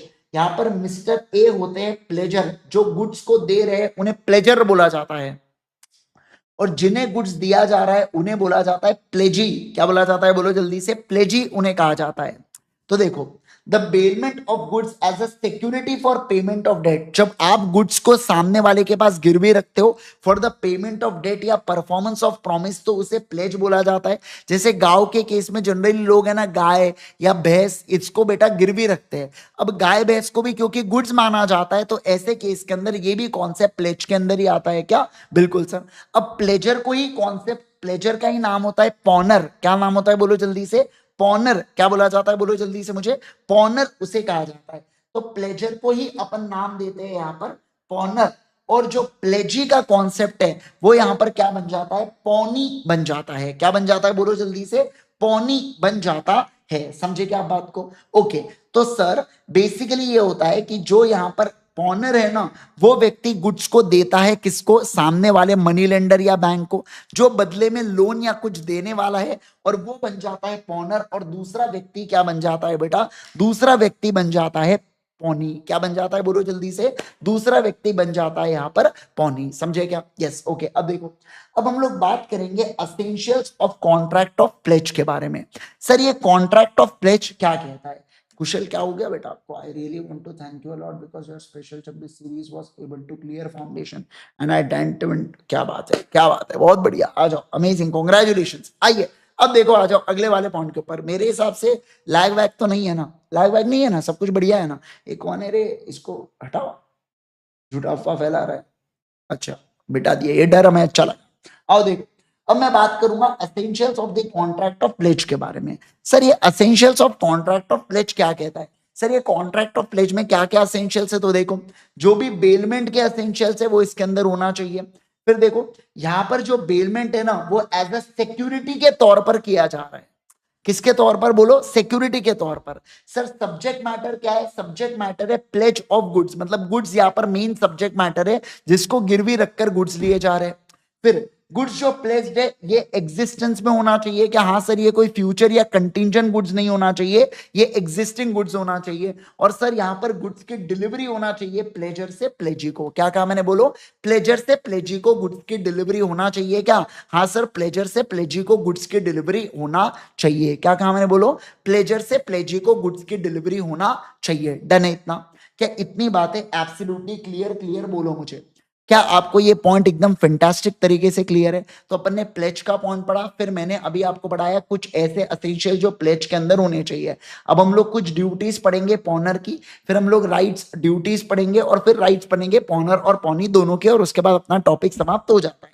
ठीक है, देखो सबसे पहले लेकिन एक अलग टॉपिक है, मैं आपको वो पढ़ा देता हूँ, फिर ये ड्यूटीज एंड राइट्स के ऊपर चलेंगे। Pledge by non owner. Sir कभी कभार जो प्लेज अगर कोई नॉन ओनर, मतलब जिसके पास गुड्स का टाइटल नहीं है ना, वो भी कर सकता है क्या? तो इसका जवाब है हाँ सर, वो भी कर सकता है अगर वो गुड फेथ में करता है। तो कौन कौन? Mercantile agent. सर अगर मर्केंटाइल एजेंट के पास गुड्स है with the permission of the owner या with the permission of the consent of the owner, तो अगर वो गुड्स को प्लेज करता है तो ये बिल्कुल वैलिड माना जाता है। ठीक है सर, किसी पर्सन के पास पोजेशन है अंडर दी वॉइडेबल कॉन्ट्रैक्ट, तो आपको पता है unless and until voidable contract is avoided contract remains valid. जैसे फॉर एग्जांपल मैंने गौरी के दिमाग पर ऐसे बंदूक रखा और मैंने गौरी से, मान लो फॉर एग्जांपल मैंने गौरी से फोन छीन लिया, उसका फोन ले लिया मैंने, 5,000 रुपए दे दिया, फोन ले लिया, फोन था 50,000 रुपए का। अब मैं इस फोन को अगर बैंक के पास गिरवी रखूं और अभी तक गौरी ने कॉन्ट्रैक्ट को अवॉइड नहीं किया है, तो मैंने जो बैंक के पास फोन रखा, क्या ये वैलिड माना जाएगा? क्या हाँ सर ये वैलिड माना जाएगा? तीसरा, by pawnor who has limited interest. अब देखो क्या बोल के रखा है, ऐसा पॉनर जिसका लिमिटेड इंटरेस्ट है। मान लो एक कार है बेटा जिसके अंदर 50% मैं ओनर हूं, 50% एमबी सर ओनर है, मतलब 6 लाख रुपए की कार है, 3 लाख रुपए मैंने लगाए, 3 लाख एमबी सर ने लगाए। अब एमबी सर इस कार को गिरवी रख सकते हैं, लेकिन 3 लाख रुपए तक, 3 लाख रुपए से ज्यादा के लिए रख सकते हैं क्या? नहीं रख सकते हैं सर। इसके अलावा अगर को owner in the position with the consent of owner, मतलब क्या बोल के रखा है सर, अगर कोई को ओनर है जिसके पास, को ओनर मतलब दो या दो से ज्यादा ओनर है बेटा किसी एक प्रॉपर्टी के, तो उसमें से कोई एक व्यक्ति गुड्स, जिसके पास गुड्स है, जिसके पास ये गुड्स रखे हुए, क्या वो उसको प्लेज कर सकता है क्या? बिल्कुल बिल्कुल कर सकता है। और आखिरी में सर, बायर या सेलर जिसके पास भी गुड्स का पोजीशन है वो भी इसको प्लेज कर सकता है क्या? बिल्कुल बिल्कुल कर सकता है। जिसके पास पोजीशन है वो प्लेज कर सकता है। क्या कहा मैंने? बोलो, जिसके पास पोजीशन है वो प्लेज कर सकता है, ऐसा यहां पर बोला गया है। क्या आपको इतनी बातें समझ में आई क्या? सभी लोग जल्दी से बताएंगे मुझे, क्या आपको इतनी बातें समझ में आई क्या? यस, ठीक है। इसके अंदर ये जो पहले दो पॉइंट है थोड़ा सा ज्यादा इंपॉर्टेंट है, ध्यान रखना। और इसके अंदर फाइंडर ऑफ लॉस्ट गुड्स वाला पॉइंट भी आपको याद रखना पड़ेगा बेटा। और बाकी अगर मैं चर्चा करूं तो बाकी ऐसे जितने कोई बहुत खतरनाक वाले पॉइंट इसके अंदर नहीं आते। ये राइट टू मिक्स वाला एक बार का थोड़ा सा इंपॉर्टेंट बन जाता है, और ये एक्रीशन के ऊपर भी सवाल पूछते हैं आपसे, ठीक है ना? ये एक्रीशन वाला आता है। बाकी बाकी बाकी बाकी तो ऐसे इतने सवाल नहीं बनते। आओ अब देखो क्या सर, अब अगर मैं बात करूं आपके साथ ड्यूटीज ऑफ पॉनर के बारे में बात करेंगे। सबसे पहला, पॉनर की क्या क्या जिम्मेवारी होती है? डेट को पे करने की पहली जिम्मेवारी है कि टाइमली जो भी आपने लोन लिया है उस लोन को पे करो। दूसरा, अगर पौनी को कुछ भी खर्चे हुए हैं आपके कारण तो उसको इंडेमनीफाई करो। मैं आपको एग्जांपल देता हूं, मैंने गोल्ड लोन लिया हूं, एग्जांपल के लिए मैंने गोल्ड लोन लिया हूं, तो मैं गोल्ड दूंगा बैंक को। अब सीधी सी बात है, अगर मैं गोल्ड दूंगा बैंक को तो बैंक क्या एक ड्रॉअर में रखेंगे क्या? नहीं सर, कोई भी चोर आके लेके जा सकता है, तो बैंक उसको लॉकर में रखती है। अब लॉकर में रखी तो लॉकर का खर्चा होगा, बैंक उस लॉकर का खर्चा आपसे वसूलती है बेटा। समझे आप बात को? अब बैंक थी पौनी, पर बैंक के जो खर्चे हुए गोल्ड को संभालने के वो भी कौन दे रहे हो? वो भी आप दे रहे हो। इसे बोला जाता है इंडेमनीफाई करना पौनी को। सर ये तो गलत है, ठीक है ना, गलत है, मत लो लोन। लोन की जरूरत किसको है? आपको। तो आपको टर्म्स एंड कंडीशंस को मानना पड़ेगा क्या? मानना ही पड़ेगा, ऑप्शन ही नहीं है आपके पास। आपको मस्ती, आपको नहीं चाहिए लोन तो मत लो ना, आप अपना गोल्ड अपने पास रखो, बेच दो गोल्ड को, फिर पैसा कमा लो, फिर वापस खरीद लेना, वो आपकी चॉइस है। पर अगर आपको हमसे गोल्ड लोन चाहिए तो आपको उसको रखने के चार्जेस देने पड़ेंगे क्या? यस सर, देने पड़ेंगे। मनमानी है पर क्या कर सकते हैं। अब देखो, गंदा है पर धंधा है। Disclose all the faults. Sir अगर गुड्स के अंदर कोई फॉल्ट है बेटा तो ये मैंने डिस्क्लोज करना चाहिए। सर अगर कुछ एक्स्ट्रा ऑर्डिनरी एक्सपेंसेस लगते हैं तो मैंने उसको भी पे करना चाहिए क्या? बिल्कुल बिल्कुल पे करना चाहिए। सर मुझे एक बात बताइए, pay any deficit if pawnee sells the goods due to default of pawnor. अब मान लो मैंने गोल्ड दिया था जिसकी कीमत 1 लाख रुपए थी बेटा, और मैंने लोन लिया था 80,000 रुपए का। अब वो ब्याज पकड़ के 1,05,000 हो गया। अब जब गोल्ड बिका तो मान एग्जाम्पल के लिए वो 90,000 में बिका, गोल्ड के दाम कम हो गए, कभी होने नहीं वाले पर कम हो गए, 90,000 में बिका। अब यहां पर अब आप सोच के देखो, 15,000 का डेफिसिट आ गया पौनी का। अरे बैंक के पॉइंट ऑफ व्यू से सोचो ना, मेरे अब लोन लेना है, मेरे को लोन के पैसे लेना है 1,05,000 और गोल्ड कितने में बिक रहा है? 90,000 रुपए में, मतलब 15,000 का घाटा हो गया। तो 15,000 के घाटे को क्या वो वसूल कर सकता है क्या पॉनर से? हाँ सर, वसूल कर सकता है, ऐसा इसका मतलब होता है। यानी कि सर जो भी डेफिसिट होगा ना वो आपको पे करना पड़ेगा। सर पॉनर को जो भी डेफिसिट होता है वो क्या करना पड़ेगा? बोलो जल्दी से, पे करना पड़ेगा। क्या करना पड़ेगा बोलो बच्चों? पे करना पड़ेगा। समझ में आया क्या? ओके, अब देखो duties of pawnee same as bailee, जो अपन ने बेली की ड्यूटीज पढ़ी थी वो सेम पॉनी की ड्यूटीज होती है। अब आ जाओ राइट्स ऑफ पॉनी या प्लेजी के बारे में पढ़ते हैं। सर बैंक वालों के क्या क्या राइट है? तो देखो, पहला right to retain the pledge goods. पहला है कि बैंक वाले गोल्ड को अपने पास रख सकते हैं जब तक गोल्ड का, जब तक लोन का पैसा, उसके ऊपर के ब्याज का पैसा और अलग खर्चे जब तक नहीं आ जाते, लोन, उसके ऊपर का इंटरेस्ट और ये लॉकर के एक्सपेंसेस, जब तक ये पूरे पैसे जो मेरे को लॉफुली ड्यू होते हैं जब तक सामने वाला व्यक्ति नहीं दे देता ना, तब तक मैं गुड्स को क्या करके रखूंगा? तब तक मैं गुड्स को अपने पास रिटेन करके रखूंगा। क्या करके रखूंगा बोलो बच्चों? तब तक मैं गुड्स को अपने पास रिटेन करके रखूंगा। क्या आपको बात समझ में आई क्या? यस। दूसरा sir, right to retain subsequent debts. Sir pawnee जो है ना वो रिटेन कर सकता है गुड्स को for any debt promise other than debt या promise which were pledged only when there is a contract to this effect. जैसे देखो, एग्जाम्पल के लिए मैंने बैंक को गोल्ड दिया, बैंक ने मुझे लोन दिया, मैंने एक और बार उसके बाद लोन लिया बेटा।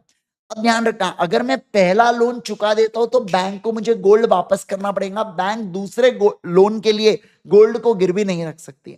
हाँ, अगर मेरी और बैंक की स्पेसिफिक बात हुई है दूसरा लोन लेते वक्त भी कि वो जो गोल्ड है ना वो आप दूसरे लोन के अगेंस्ट भी यूज कर सकते हो, तब बैंक उसको रखेंगी। अदरवाइज पहला लोन मैंने जैसे ही चुकाया, यहां पर बैंक को क्या देना पड़ेगा? बैंक को मुझे पैसा देना पड़ेगा। क्या? बिल्कुल बिल्कुल देना पड़ेगा। समझे क्या? यस। तीसरा, Pawnee's right to extraordinary expenses incurred does not have right to retain but can sue pawner for such expenses। तो देखो क्या सर, जैसे लॉकर का खर्चा आया, तो लॉकर का खर्चा आया तो वो गुड्स को रिटेन करके रख सकते हैं क्या? सर गुड्स को रिटेन, समझना, मैं अगर लॉकर का खर्चा नहीं दे रहा हूं बैंक को तो बैंक गोल्ड को अपने पास नहीं रख सकती उसके लिए। हाँ, मेरे ऊपर केस कर सकती है वो खर्चों को रिकवर करने के लिए, बट अपने पास गोल्ड को रख सकती है क्या? नहीं सर, नहीं रख सकती है।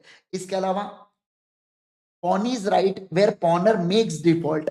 सर मुझे एक बात बताइए, अगर यहाँ पर पॉनर ने लोन का पैसा नहीं चुकाया तो पॉनी गुड्स को क्या कर सकती है, बेच सकती है क्या? हाँ सर, लेकिन उसको एक बार पॉनर को बताना पड़ेगा, देख अगर तूने पैसा नहीं दिया ना बेच दूंगे हम, समझ रहे, हम बेच देंगे, हम कह दे रहे हैं तुमसे हम बेच देंगे करके, दे दो ऐसा, इसे ऐसा नोटिस, इसे बोला जाता है नोटिस देना, मतलब कि सामने वाले व्यक्ति को बताओ यार एक बार, डायरेक्टली बेच मत दो, आप सीधा बेच दोगे मार्केट में जाके, ऐसा नहीं, ये अच्छी बात नहीं है। आप पहले उसको इन्फॉर्म करो, और इन्फॉर्म करने के बाद क्या आप उस गुड्स को बेच पाओगे क्या? बिल्कुल बिल्कुल आप उस गुड्स को बेच पाएंगे। क्या कहा मैंने, बोलो? बिल्कुल बिल्कुल आप उस गुड्स को बेच पाएंगे, समझे क्या? सभी लोग जल्दी से बताइए मुझे, क्या आपको ये बात समझ में आ गई है क्या? है ना? Yes sir. चलो आओ यहाँ पर ध्यान दो। नील सेठी कह रहे यूनिट 7 हो गया है क्या? नहीं नहीं बेटा, हम डायरेक्टली यूनिट 8 कर लेते हैं, हम हमारे मन में जो आ रहे हैं हम वो कर रहे हैं। अभी कल मैं सीधा आपको सोगा पढ़ा दूंगा या सीधा आईआरएफ पढ़ा दूंगा, यूनिट 9 की ऐसी की तैसी, ऐसे है ना? आओ चलो, आओ अगला, राइट्स ऑफ पॉनर के बारे में बात करेंगे। किसके बारे में बात करेंगे, बोलो? राइट्स ऑफ पॉनर के बारे में चर्चा करेंगे। सर ये सेम होता है एज अ बेलर, लेकिन right to redeem goods pledge after payment of debtor या परफॉर्मेंस ऑफ कॉन्ट्रैक्ट, मतलब अगर मैं लोन का पैसा वापस कर दूं ना तो मैं अपने गुड्स को वापस क्लेम कर सकता हूं, ऐसा पॉनर कहता है। कौन कहता है, बोलो जल्दी से? ऐसा पॉनर कहता है कि मेरे पास अधिकार है कि अगर मैंने आपको आपका लोन का पैसा वापस कर दिया ना, अब आप चुपचाप मुझे क्या दे देना, अब आप चुपचाप मुझे मेरे गुड्स दे देना। क्या दे देना, बोलो? अब आप चुपचाप मेरे गुड्स मुझको दे देना। समझ में आया क्या? क्या आपको इतनी बातें एब्सोल्युटली क्लियर है क्या? एकदम फैंटास्टिक रिवीजन आपका हो गया है, जल्दी से बोलेंगे मेरे को, है ना? यस। रिवीजन पसंद आया तो लाइक जरूर करना बेटा, और इसके अलावा अगर चैनल पे नए हैं तो जरूर से सब्सक्राइब कीजिएगा, राइट? ये हमारी CA foundation and CA inter की टीम है। जाने से पहले बस कुछ बेसिक बातें आपको बता दूं कि हमारी CA foundation and CA inter की टीम है बेटा, जिनसे आप स्ट्रक्चर्ड तरीके से पढ़ सकते हैं ultimateca.com के ऊपर, फास्ट ट्रैक और रेगुलर बैच की मदद से। एक बात बता दूं, ये जो लेक्चर्स है, अब हमारा यूनिट नंबर 9 परसों होने वाला है, यानी कि 10 अप्रैल को हमारा शाम में 5:30 बजे लाइव होगा। यूनिट नंबर 9 को 2 पार्ट्स में करेंगे, पार्ट 1 में और पार्ट 2 में। ओके, अगला, इसके अलावा स्पेशल 26 के रिवीजन के बारे में मैं आपको बता दूं कि देखो, अगर कोई बच्चा है बेटा जिसको बहुत ही ज्यादा कॉन्सेप्चुअल प्रॉब्लम है, और अगर एग्जाम को अभी 2 महीने से कम बचे हुए, तो आप फास्ट ट्रैक बैच के लिए एनरोल कीजिएगा, ऐसा मैं सजेस्ट करूंगा। और अगर 2 महीने से ज्यादा बचे और आपको बहुत ज्यादा कॉन्सेप्चुअल प्रॉब्लम है, तो आप रेगुलर बैच को जरूर से अटेंड कीजिएगा, ultimateca.com के ऊपर अवेलेबल है। जो बच्चे इसको यूट्यूब पे देख रहे हैं बेटा, जरूर से आप अपने जूनियर्स को या आपके कोई भी फ्रेंड्स रिलेटिव्स है, आप जरूर से हमारे क्लासेस के बारे में उन्हें सजेस्ट कीजिएगा, अगर आपको रिविजन से बहुत ज्यादा फायदा हो रहा है तो। एक बात दोनों के बीच में डिफरेंस बता दूं, दोनों जगह 100% कवरेज होता है। यहाँ पर 81 आवर्स में, यहाँ पे 140 आवर्स में। यहाँ एक एग्जाम्पल है, यहाँ पे 2 से 3 एग्जाम्पल लिए जाते हैं। यहाँ क्वेश्चन आंसर्स की प्रैक्टिस होती है, यहाँ पर भी पूरी क्वेश्चन बैंक सॉल्व होती है। दोनों जगह सेम सॉल्विंग होता है। सर यहाँ पर क्यूमुलेटिव रिविजन नहीं है, पर यहाँ पे क्यूमुलेटिव रिविजन होता है, पर कोई दिक्कत नहीं, यहाँ पे स्पेशल 26 की रिविजन सीरीज से आप रिविजन कर सकते हैं, राइट? ओके। इसके अलावा मैं अगर बात करूं आपके साथ, तो देखो दोस्तों, ये जो स्पेशल 26 की सीरीज है, इसके अंदर 26 सेशंस के अंदर मैं पूरे, कोशिश तो है कि उससे कम सेशंस के अंदर ही, बट 26 सेशंस के अंदर मैं पूरे सीए फाउंडेशन लॉ का आपको रिवीजन करवा दूंगा, absolutely free of cost, on YouTube channel ultimate CA and CA Indresh Gandhi. शाम में 5:30 बजे हमारा ये रिवीजन होता है बेटा। मैं जो रिवीजन है ये चार्ट बुक की मदद से करवाता हूं। अगर आप अल्टीमेट सीए के स्टूडेंट है तो ऑलरेडी आपको ये चार्ट बुक वगैरह मिलती है, क्वेश्चन बैंक चार्ट बुक मिलती है। पर इसके अलावा वो बच्चे जिनको चार्ट बुक और क्वेश्चन बैंक चाहिए, क्वेश्चन बैंक के अंदर हमारे पास आरटीपी, एमटीपी, पीवाईक्यू के क्वेश्चन है ना, उसके अंदर सॉल्यूशंस भी है। ऐसे लोग ऐसे पूछते हैं, सर क्वेश्चन बैंक है तो क्वेश्चन ही है क्या, सॉल्यूशन नहीं है क्या? क्या बातें करते हैं यार, कुछ भी पूछते हैं, है ना? ऑब्वियस सी बात है, क्वेश्चन होगा तो सॉल्यूशन दूंगा, नहीं तो फायदा क्या फिर क्वेश्चन बैंक का? तो आप इसको IGSir.in से बाय कर सकते हैं, हमारी ब्रह्मास्त्र क्वेश्चन बैंक और सुपर चार्ट बुक। इसकी हार्ड कॉपी और सॉफ्ट कॉपी दोनों अवेलेबल है बेटा। हार्ड कॉपी आपको 7 से 8 दिनों के अंदर आपको घर पर आती है, और सॉफ्ट कॉपी जो है ये आपको पीडीएफ के माध्यम से ऐप के ऊपर तुरंत मिल जाती है। सीए इंद्रेश गांधी इस ऐप का नाम है। ये जितने भी हमारे लेक्चर्स मैं ले रहा हूं ये मई 25, सितंबर 25 एंड जनवरी 26 वाले स्टूडेंट्स के लिए बिल्कुल बिल्कुल एप्लीकेबल सेशन है। स्पेशल 26 6.0 6.0 नहीं 6.0 आप सर्च करो यूट्यूब के ऊपर और आपको पूरी प्लेलिस्ट मिल जाएंगी। एक और बात बता दूं मैं कि इस वीडियो के कमेंट सेक्शन के अंदर मैं स्पेशल 26 का जो हमारा टेलीग्राम ग्रुप है उसके लिंक आपको दे दूंगा, या आप मेरे सीए इंद्रेश आप ये मेरे पेज पर जा सकते हैं इंस्टा के ऊपर और वहां पर बायो में चेक कर सकते हैं। वहां पे स्पेशल 26 की यहाँ पर सीरीज में यहाँ पे मतलब जो ग्रुप हमने बना के रखा है उसका लिंक मैंने दे रखा हूँ, राइट। तो that's all from my side guys. Hopes तो आप सभी लोगों को रिवीजन में बहुत मजा आया हो। जरूर से मुझे कमेंट करके बताना आज का लेक्चर आपको कैसा लगा, ताकि हमारा भी मोटिवेशन बना रहे बेटा। और आपका जो एक एक कमेंट है ये हमारे और अमेजिंग सेशंस लाने के लिए मोटिवेट करता है, right. Thank you so much once again everyone. Bye bye everyone, take care everyone. मिलूंगा मैं आपके साथ कल के क्लासेस के अंदर। कल नहीं, सॉरी, कल तो अपना कोई क्लास नहीं है, परसों हम लोग मिलेंगे यूनिट नंबर 9 के साथ। Till then bye.